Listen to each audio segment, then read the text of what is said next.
Sering kita ditanya tentang ajaran di dalam agama Islam.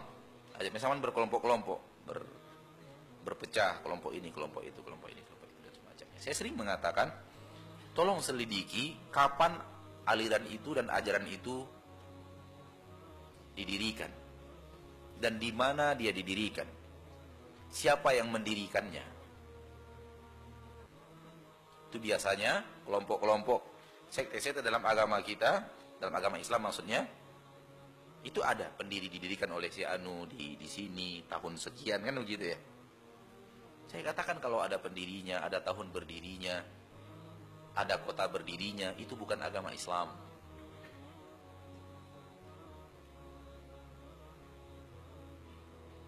Itu bukan agama Islam. Itu bukan jalan yang benar. Yang benar adalah pertama berdiri di permukaan bumi ketika Nabi berusia 40 tahun. Kalau ada tempat berdiri, Gua Hira.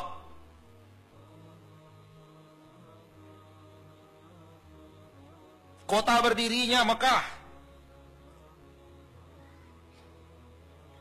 Itu di agama Islam. Namun kalau berdirinya di Mesir tahun 1928, lalu kemudian dia mengatakan kami yang terbaik, lalu generasi sebelumnya bagaimana? Tidak lebih baik daripada kita? Tidak mungkin. Berdiri di India,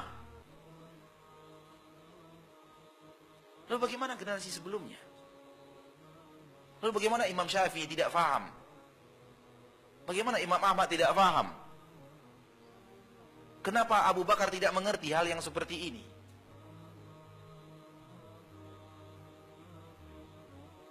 Tidak mungkin. Di mana berdirinya aliran ini? Kediri. La haula wala quwata illa billah. Ada agama Islam berdiri di Kediri. Pendirinya orang Kediri. Dan lalu mereka menganggap ini Islam yang benar, ini Islam yang hak, yang lainnya batil. Subhanallah. Kalau anda katakan selain anda batil, anda akan mengatakan batil sampai Rasulullah SAW. Pasti. Karena Rasulullah tidak pernah mengajarkan seperti yang kalian anda ajarkan itu.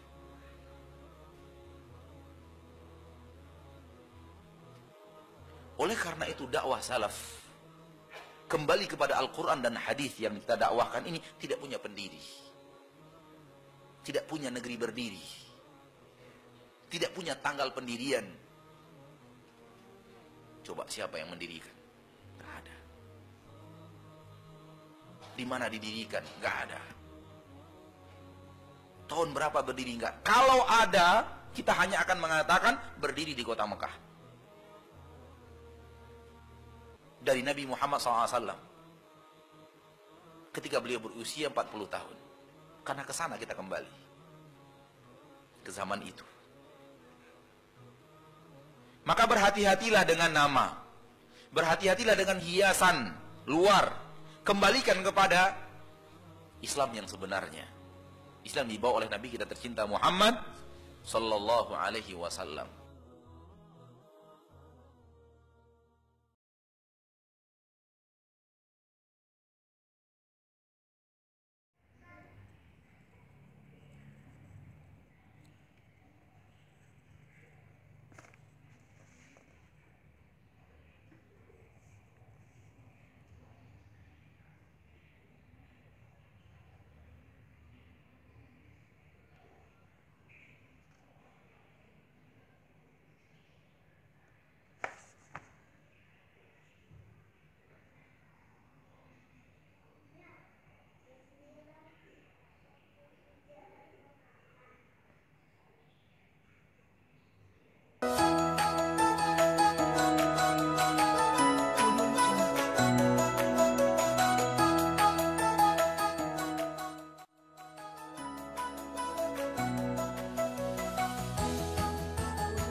Assalamualaikum warahmatullahi wabarakatuh. Tema kita kali ini adalah Cinta Alam Indonesia versi LDII.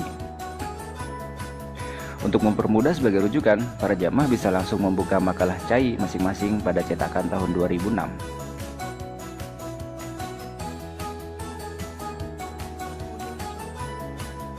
Meneladani perjuangan dan nilai-nilai luhur Nur Hasan Al-Ubaidah. Sejarah singkat. A. Masa kecil. Nur Hasan lahir di Bangi tahun 1908 dengan nama Madkhol, anak dari seorang kiai sekaligus pendekar. Maka tidak heran jika mewarisi ilmu agama dan kependekaran, dan sejak kecil sudah terlihat tanda-tanda mempunyai kelebihan. Sempat menuntut ilmu di pondok pesantren Termas Pacitan, Batu Ampar Madura, Tebu Ireng Jombang, Semelo Perak Jombang, dan lain-lain. Di Semelo inilah karena keahlian kiroat selalu diajak gurunya yaitu Kiai Haji Zaid untuk melantunkan kalamullah sebelum Kiai Haji Zaid berceramah. Kemudian B. Masa muda. Tahun 1929, Nur Hasan menyusul kedua kakaknya yang bermukim di Mekah untuk menimba ilmu agama di sana dengan bekal yang minim. 4 tahun kemudian, ada seorang pemuda bernama Fadil yang sedang menunaikan ibadah haji bersama Kiai Haji Zaid. Di sana Fadil diberi nama Nur Asnawi yang kelak diminta untuk menemani Nur Hasan menimba ilmu di Tanah Suci.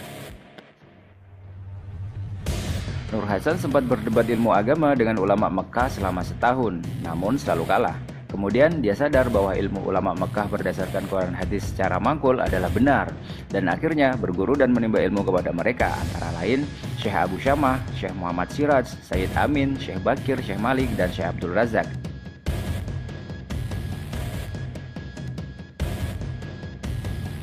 Oke, maksudnya adalah semua syekh yang disebutkan tadi yang tertulis di makalah Cai LDII menerapkan metode belajar yang sudah pasti sama versi LDII. Artinya yang belajar dengan mereka bukan cuma Nur Hasan. Gak mungkin dong guru segitu banyak muridnya cuma satu, yaitu Nur Hasan. Betul?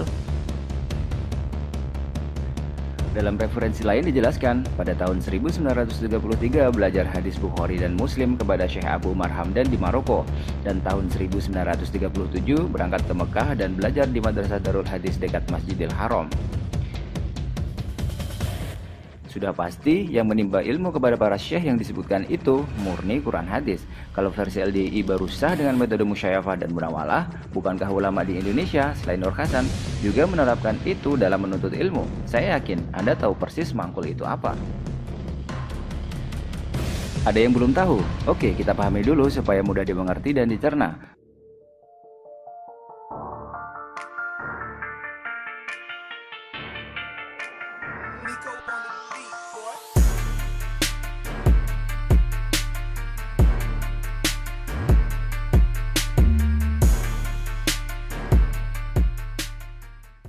Oke, jadi yang namanya Kiai Haji Nur Hasan Al-Ubaidah luar biasa Al-Musawa itu sebenarnya dia tahu dan kita tahu bahwa kita semua tahu mangkul adalah metode umum yang pasti diterapkan oleh semua orang, bukan cuma LDII. Kita ulangi lagi kalimatnya. Dia tahu, kita tahu bahwa kita semua tahu mangkul adalah metode umum dalam belajar. Sampai di sini masih setuju? Analoginya begini, si Budi sekolah ke luar negeri, taraf internasional, yang murid-muridnya dari bermacam penjuru dunia. Si Budi dan kawan-kawan lain yang diajarkan sama, misalnya kambing kakinya 4. Setelah lulus, Budi dan kawan-kawan pulang ke kampung halaman masing-masing dan mengajarkan ilmunya masing-masing. Yang dikatakan Budi kepada muridnya adalah benar bahwa kambing kakinya 4. Tapi anehnya, kemudian Budi berkata begini, ini adalah ilmu yang paling benar karena saya sendiri yang membuktikan dengan belajar ke luar negeri bahwa kambing kakinya 4. Dan siapapun yang mengatakan kambing kakinya 4 selain dari yang pernah saya ajarkan adalah salah, sekalipun perkataannya itu benar. Apakah Anda akan percaya begitu saja? Apakah Anda terpaksa percaya karena si Budi adalah lulusan luar negeri? Mungkin Anda akan berpikir Nur Hasan dengan si Budi berbeda karena praktik Nur Hasan adalah urusan agama. Ini kalau nggak ada imam nggak bisa lah di jamaah ini, permasalahan banyak. Kalau kita nggak punya imam gimana? Ya toh? Makanya kenapa harus berjamaah? Ya karena kita harus mengerjakan Islam. Harus berjamaah. Kalau nggak punya jamaah Islam nggak bisa jalan. Oke, kita perjelas lagi supaya Anda tidak semakin bingung. Konsep dasar yang ingin dipraktikkan Nur Hasan adalah berjamaah. Mungkin orang yang tidak paham akan menggunakan konsep itu, seolah Islam tidak bisa berdiri tanpa ada amir. Jika Anda orang yang berilmu, pasti sangat mudah memahami konsep keamiran dalam Islam dan mengerti betul apa itu paham sekularisme. Anda pasti percaya dengan hadis ini. Jika ada 2 khalifah di baiat, maka bunuhlah yang di baiat terakhir. Hadis riwayat Muslim. Tapi Anda percaya bahwa di Arab Saudi ada amir. Haji saudara jamaah yang menentukan apa? Penting ini ya untuk diketahui jamaah semua ya, barangkali apalagi di Jakarta ini orang kesempatan untuk hajinya jauh lebih besar daripada orang kampung. Jadi haji itu sebenarnya yang menentukan hari tanggal 1 Dzulhijjah, tanggal 9 Dzulhijjah itu ya imam yang dibaiat. Tapi keimaman kita, Bapak Imam kita itu karena tidak menyentuh itu, karena ikut keimaman di Saudi Arabia, Bapak Imam menyentuh yang lainnya. Apa itu? Masalah kafaroh, masalah dam, masalah pelanggaran haji. Jika Anda sehat, pasti bisa membedakan antara hak dan batil. Terserah Anda. Jika Anda tetap malas berpikir tapi ngotot pengen masuk surga, ya silakan. Karena ilmu diturunkan untuk orang-orang yang mau berpikir. Sedangkan surga itu haknya Allah Subhanahu wa taala. Tidak ada seorang pun yang bisa menggadai surga untuk orang lain. Saya heran, ada orang keluar dari LDII kok dikatakan menentang Quran hadis. Berarti sama dong antara Nur Hasan dengan si Budi, betul? Kalau begitu, kita sebut saja konsep yang diusung Nur Hasan adalah konsep si Budi, sebelum kita lanjut ke pembahasan berikutnya, supaya lebih mudah menjelaskannya. Oke, kita lanjut. C. Masa perintis atau penjajakan. Tahun 1941, Nur Hasan dan Nur Asnawi kembali ke tanah air dan mulai amar ma'ruf untuk menetapi Quran hadis. Namun ternyata lebih banyak yang menentang daripada menerima. Dan di tahun pertama itu hanya mendapat 5 penginsaf saja. Itu maksudnya insaf karena ikut konsepsi Budi. Anda serius? Tahun 1943, Nur Hasan menikahi janda kaya bernama Al-Sotikah. Tapi bukan untuk enak-enakan, melainkan Nur Hasan tetap bekerja keras. Seperti pernah bekerja di sawah, mencangkul dari pagi sampai tengah malam sambil berdoa dan berhenti saat makan dan sholat saja. Sehingga sawah yang pada umumnya dikerjakan orang sampai 1 minggu, oleh Nur Hasan hanya kelar dalam 1 hari 1 malam saja. Yang akhirnya muncul sebuah rumor bahwa Nur Hasan memiliki bolo selamet yang tak tampak. Wow, itu maksudnya jin, malaikat, atau apa? Atau jangan-jangan mukjizat? Nur Hasan kemudian melakukan pendekatan secara halus kepada pemuda-pemuda di situ dengan cara mengajar silat, dengan harapan konsep ajarannya bisa diterima di situ. Alhasil masih saja ditolak. Tapi dia tetap gigih dalam beramar ma'ruf sampai akhirnya keluar daerah. Baru disitulah kekayaan Al-Suntika dipergunakan untuk berjuang. Karena beratnya perjuangan pada saat itu sehingga teramat sulit untuk mencari penginsyaf. Akhirnya Nur Hasan hampir putus asa dan berencana kembali ke Tanah Suci untuk mengamalkan kemurnian agama di sana. Tapi setelah dinasihati Nur Asnawi dan keluarganya, akhirnya Nur Hasan mengurungkan niatnya untuk kembali ke Mekah. Dan akhirnya meneruskan perjuangan amar ma'rufnya lagi, sampai pada akhirnya difitnah sebagai pembawa agama baru, kiai gendeng, dajjal ucul, dan lain-lain. Hampir semua orang merintangi Nur Hasan termasuk gurunya sendiri, yaitu Kiai Haji Zaid. Ya jelas aja, mana ada orang waras mau menerima praktik baiat di negara kesatuan kita ini, yang ada malah digeruduk warga. Setuju? Kita lanjutkan lagi. Karena besarnya rintangan dan gegeran itulah Nur Hasan melakukan uzlah di tepi hutan Ngerimbi. Seandainya Nur Hasan menghabiskan usianya dalam uzlah tersebut, mungkin kita tidak akan mendapatkan bagian hidayah. Alhamdulillah, tahun 1949 dia mengakhiri uzlahnya dengan berhijrah ke Kediri untuk melanjutkan amar ma'ruf.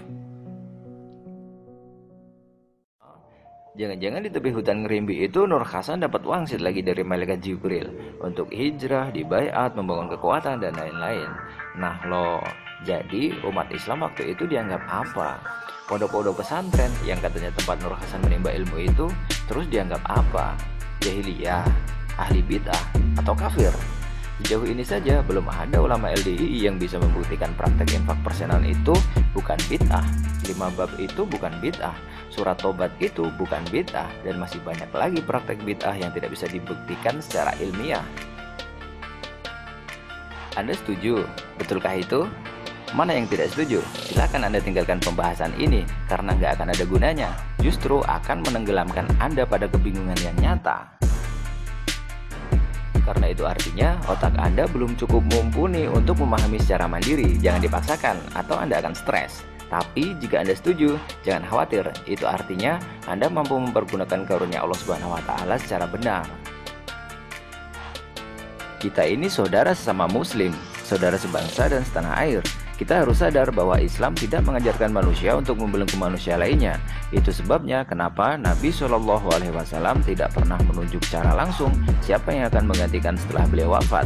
Quran Haji itu sudah sempurna, gak usah lagi ditambah-tambah 5 bab, surat tobat, infak rutin, dan lain-lain.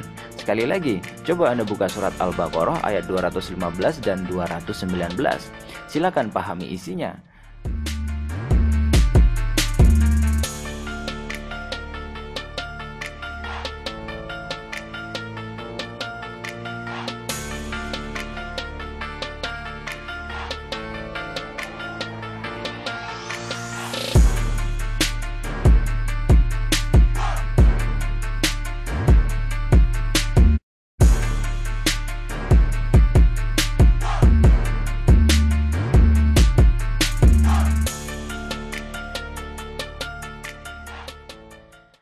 Saya tidak merasa perlu untuk menjelaskannya lagi, karena Anda bisa menemukan jawabannya sendiri di situ.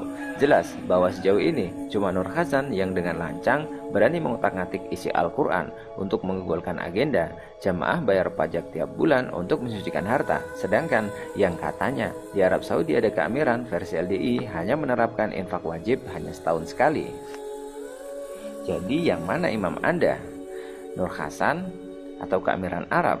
Atau Al-Quran dan Al-Hadis? Sekian dari saya, terima kasih. Wassalamualaikum warahmatullahi wabarakatuh.